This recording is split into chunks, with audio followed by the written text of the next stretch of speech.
اور جب ہم انسان کو اپنی رحمت کا مزہ چکھاتے ہیں تو وہ اس سے خوش ہو جاتا ہے، اور اگر ان کو انہی کے اعمال کے سبب کوئی سختی پہنچتی ہے تو سب احسانوں کو بھول جاتا ہے۔ بے شک انسان بڑا ناشکرا ہے۔ تمام بادشاہت اللہ ہی کی ہے، آسمانوں کی بھی اور زمین کی بھی۔ وہ جو چاہتا ہے پیدا کرتا ہے، جسے چاہتا ہے بیٹیاں عطا کرتا ہے اور جسے چاہتا ہے بیٹے بخشتا ہے، یا ان کو بیٹے اور بیٹیاں دونوں عنایت فرماتا ہے، اور جس کو چاہتا ہے بے اولاد رکھتا ہے۔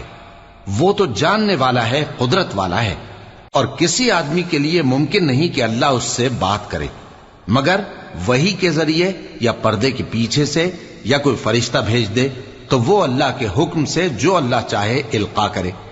بے شک وہ بلند و برتر ہے، حکمت والا ہے۔ اور اسی طرح ہم نے اپنے حکم سے تمہاری طرف روح القدس کے ذریعے سے قرآن بھیجا ہے۔ تم نہ تو کتاب کو جانتے